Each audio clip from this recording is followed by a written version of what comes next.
이름 부를까? 농담이고. 자, 문제 2번. 요즘은 요것처럼 그 문제를 이렇게 내지는 않아. 뭐냐면은 이 문제 봐봐. 아래 자료는 문제 제시문들의 두 입장을 각각 대변하죠. 그지? 자료 1과 자료 2가 주어졌고 그 자료 각각이 어느 한 입장을 대변해준대. 아래 자료 중 하나를 활용해서 그래서 봐봐. 문제가 아래 자료 중 하나를 활용해서지. 그래서 문제 1이 두 입장 중 하나를 택하여 그 입장에서 다른 입장을 비판하시고 그랬지. 그러면 문제 하나를 선택을 해서 다른 거 하나만 비판하면 되지. 근데 이것을 꼭 두 개씩 하는 애들이 있어. 문제를 잘 읽으라고. 문제가 하라는 대로 하세요. 하라는 대로. 그러니까 여기서 이 자료가 일단은 뭐가 해야 돼? 자료 분석을 해야 되는 문제. 자료 분석을 해갖고 이 자료 분석을 통해서 지지되는 입장이 뭔가를 확인하고 지지되는 입장. 이게 지지하는 입장, 자료가 지지하는 입장. 그 입장에서 다른 입장을 비판해야 되죠. 그지? 자, 자료 1을 봅시다. 자료 1. 자료 1. 자료 1은, 일단 자료 분석을 일단 1부터 하는 방법을 보자. 여기서 자료 1을 분석을 해야 돼. 자료 1 분석을 하면 어떻습니까? 이거 뭐야, 이게? 이게 뭐야? 뭐라고? 다원문인데 이게 그림이 의미하는 게 뭐야? 밑에 주석에 설명이 돼 있어. 야, 있잖아. 성균관대학교는 얘네가 주석을 주잖아. 그 주석 진짜 잘 읽어야 돼. 알겠지? 주석 속에 힌트나 답이 들어있는 경우들이 많아. 이건 그냥 답을 그냥 줘버렸죠. 뭐라고 그랬습니까? 형태심리학에서는 동일한 현상에 대한 이해도 인식의 틀에 따라서 달라진다. 뭐예요? 그러니까 동일한 현상이 뭐야? 한 가지 현상이죠. 동일한 현상도 어떻다? 동일한 현상도 인식의 틀에 따라서 달라진다.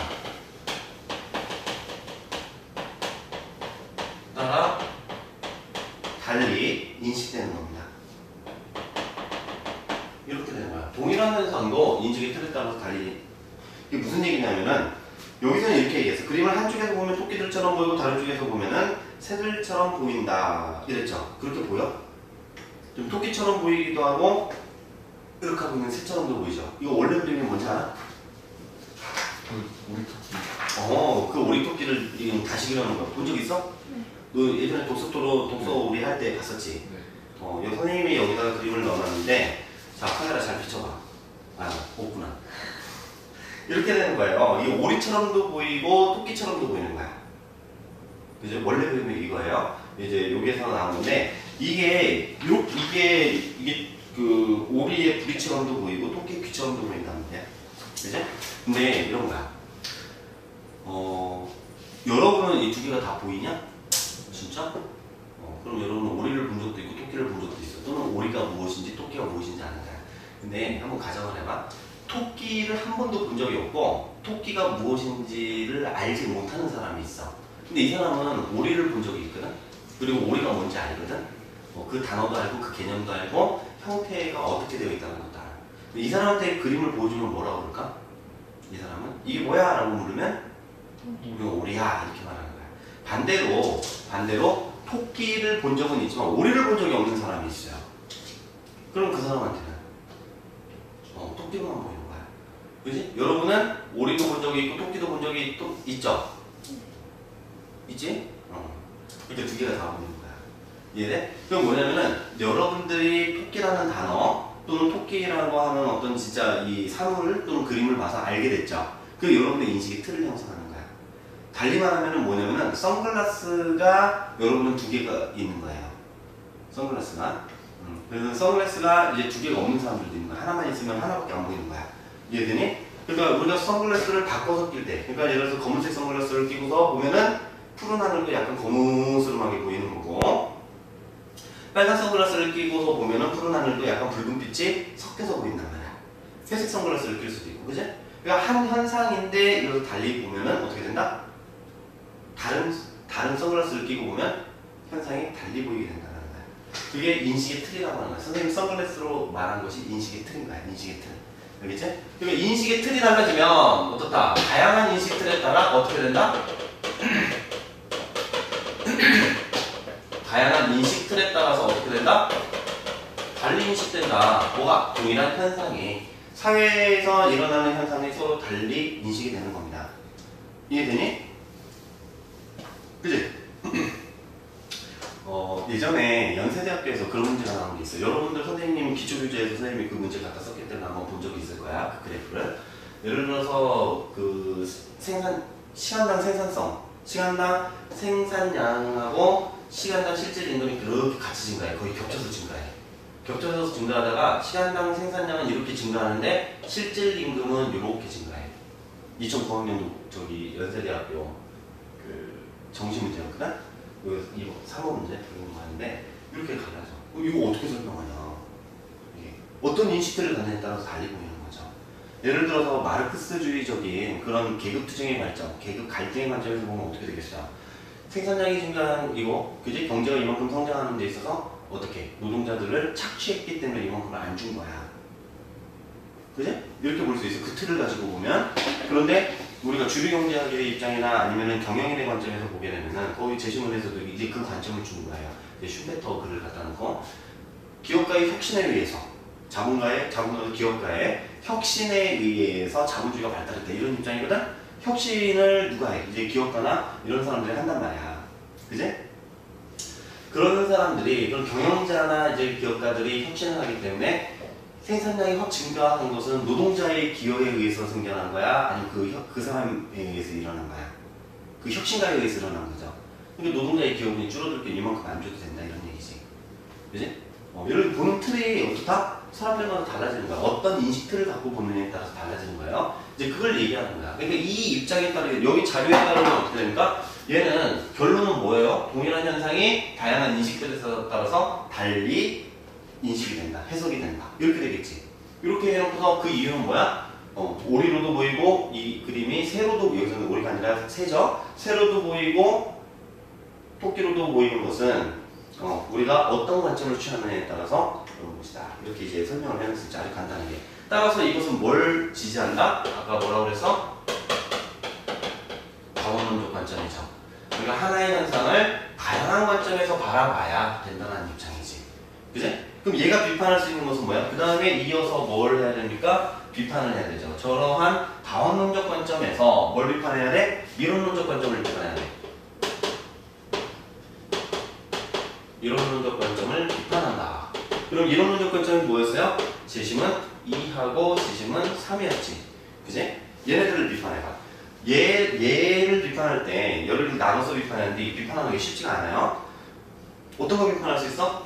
얘는 뭐 얘기하고 있어? 신구전파 경제학이 어땠다? 80%의 성과 이 정도의 적중률을 갖고서 다 그러니까 설명력을 가지고 있었다는 거야. 그지? 이렇게 해서 설명을 해내서 다른 영역으로 확대하려고 이론론적 관점을 펼쳤다는 거야. 근데 문제는 뭐예요? 이걸 비판한다고 할 때 인간이 합리적이다, 이기적이다, 자신의 이익을 극대화하는 존재다 라고 하는 가정으로부터 다 설명을 해냈는데 그럼에도 불구하고 어떻게? 대략 80% 정도밖에 설명을 못하는 거야.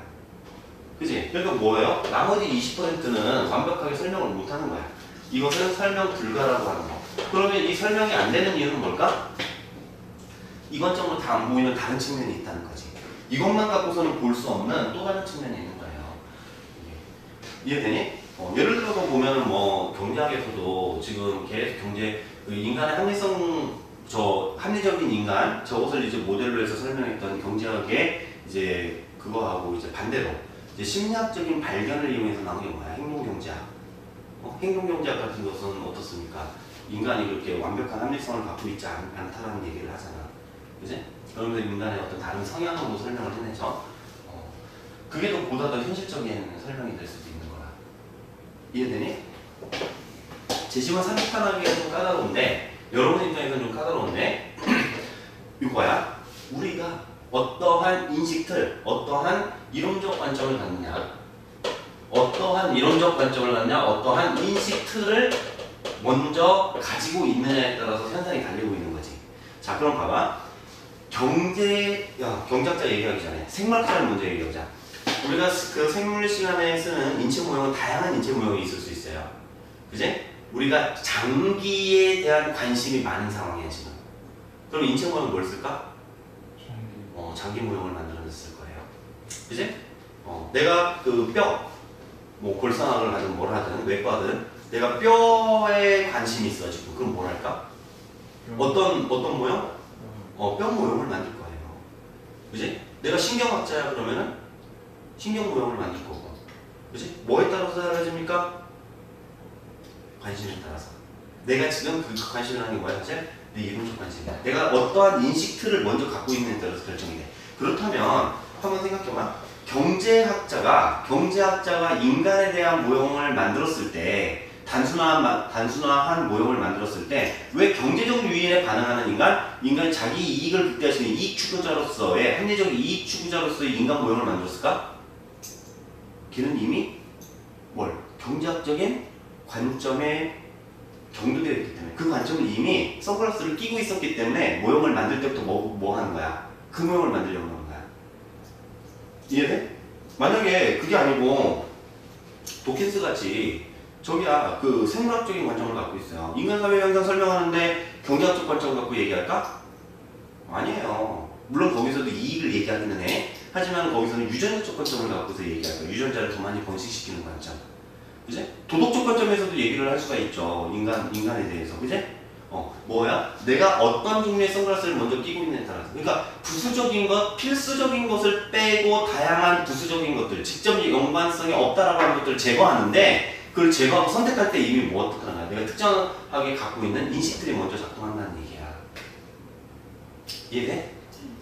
이렇게 비판을 해야지 정확한 비판이 되는 겁니다. 학생들은 사실 여기까지 쓰기가 진짜 어려워. 선생님이 그런 식의 비판을 한 친구들은 거의 못 본 것 같아. 그냥 뭉뚱그려서 다양한 관점으로 봐야 되는데 얘네들은 한 관점으로 보고 있다. 경찰 한 관점으로만 보고 있다. 그냥 이렇게만 쓰고 있어요. 다양한 관점으로 보지 않았으니까 잘못된 거다. 이렇게 얘기를 해. 근데 그런 식으로 얘기를 하면 안 돼. 그냥 결론을 단순히 부정하는 게 아니라 얘네들이 가지고 있는 논리상에서 이유를 비판하고 논쟁을 만들어 놓고 비판하는 게 더 중요합니다. 이해되지? 이제 특히 사회 3비판일 때 경제학적인 어떤 모형? 아까 경제학적인 인간 모형 특히 예를 들어서 경제적 유인에 반응한다는 이 인간 모형을 만들어서 설명하는 이유가 뭐다? 그 이유가 뭐다? 얘는 이미 사실 화살표가 이미 어떠니까 이러한 경제학적인 인식 틀을 그 관점을 이 관점을 이미 가지고 있어서 이렇게 되는 거야. 이해되니? 가지고 있어서 그렇죠. 자 반대로 그 다음에 수요 공급 법칙 갖고 설명하는 거야. 그 다음에는 이제 자료 2를 갖고 비판한다고 한다면 자료 2는 어떤 내용입니까? 자료 2는 노벨 경제학상 수상자인 코스 시오레의 이거 만들어냅니다. 어떤 사물이 보다 높은 상대 가격을 가질 때 수요량은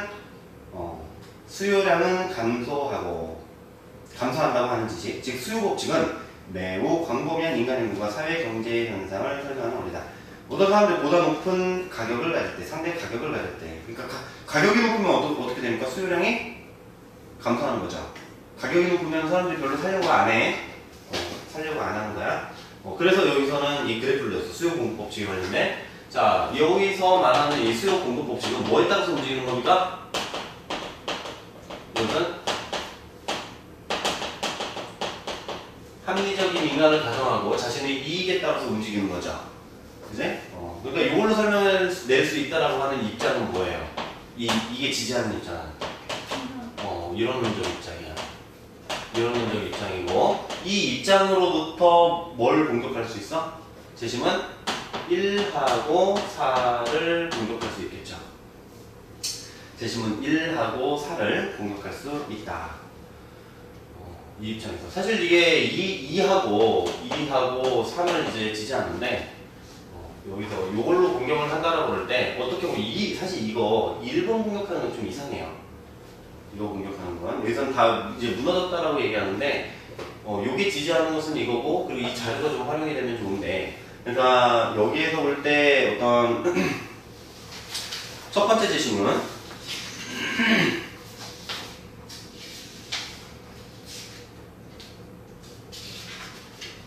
자.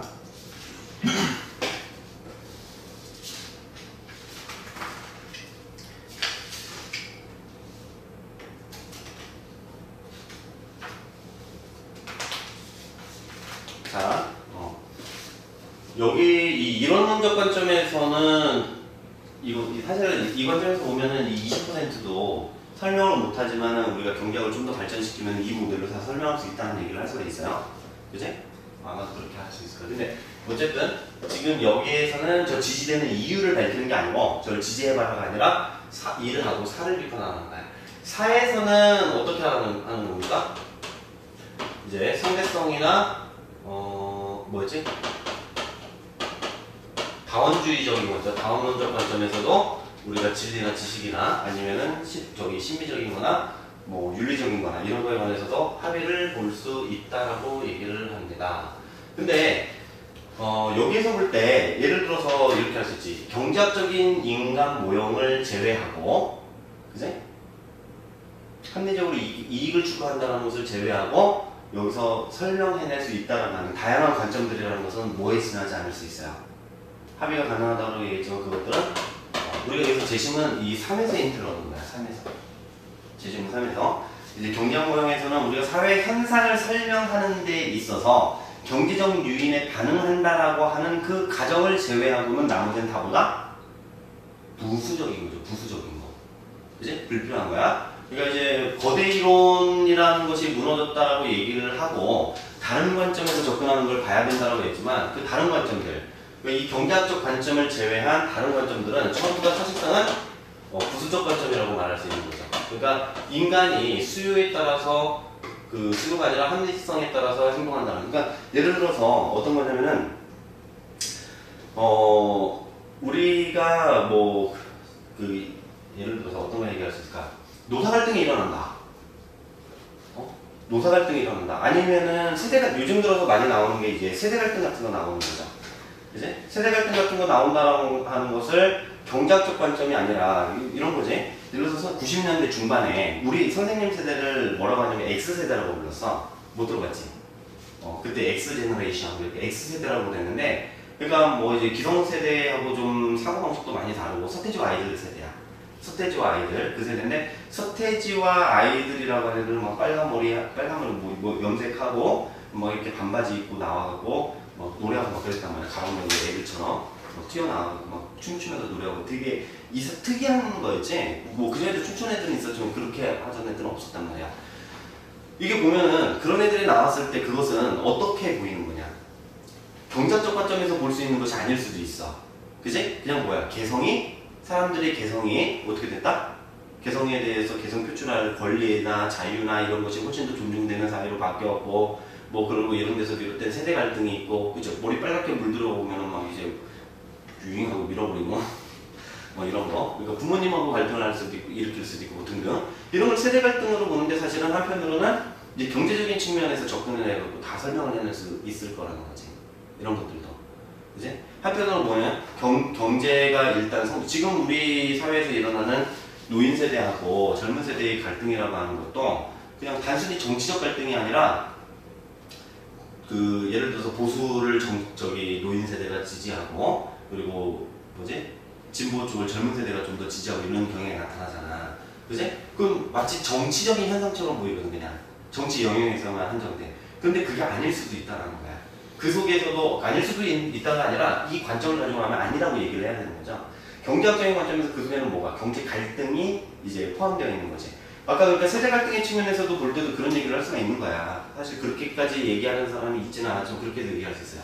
그러니까 걔네들이 개성을 표출할 수 있게 된 게 어떻게 되는 거야? 예전 같았으면은 60년대, 70년대 그 이전 세대에서는 젊은 사람들이 뭐 그렇게 노래하고 다니고 막 이렇게 물들이고 다닐 수 있을까?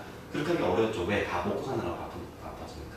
근데 먹고 살만하게 됐어. 그지? 기성세대가 돈을 많이 벌어다 주고, 그지? 그 아버지 세대들이 돈을 많이 벌어오고 고생하고 그렇게 갖고서 불 축적을 했고 그것을 누가 누리는 거야? 자식들이 누리는 거죠. 그럼 기성세대 입장에서는 어떻게 했어? 자기가 생각하는 그런 가치들을 자식들이 실현해 주기를 바랄 텐데 그렇지 않는 거죠. 그 세대 갈등에서 어떻게 하냐? 너 내 돈 갖고서 지금 놀러 먹고 다니는 거야? 나가! 이러는 거지. 물론 그렇게 직접적으로 표현은 안 하지만 이런 경제적인 것들이 다 포함이 될 수가 있는 거죠. 재심은 4를 비판하는 것도 마찬가지예요. 그러니까 비슷해 논리가. 재심은 사회에서 사회학적 갈등이라고 말한 거, 희소한 자원을 놓고 경쟁했던 거, 집단 간 대립적 상호작용이라고 얘기하고 뭐 개인 간 대립적 상호작용이라고 말하고 노사관계, 세대 갈등, 정치 집단 간 갈등, 이게 사실은 뭐가 다 경제적인 문제가 깃들어 있는 그런 갈등이다. 이렇게 말을 할 수 있다라는 거지. 그지? 이해되니? 그래서 근데 이쪽으로 비판하기보다는 선생님 볼 때는 여기에서 다원론적 관점에서 이 이론론적 관점을 비판하는 것이 훨씬 더 좀 멋진 비판이 나와. 오늘 지금 선생님 설명 들어가서 알겠지만 약간은 뭐가 있는 것 같아. 어거지가 좀 있는 것 같지 않아? 그래서 그게 좀 좋지는 않습니다. 이해돼?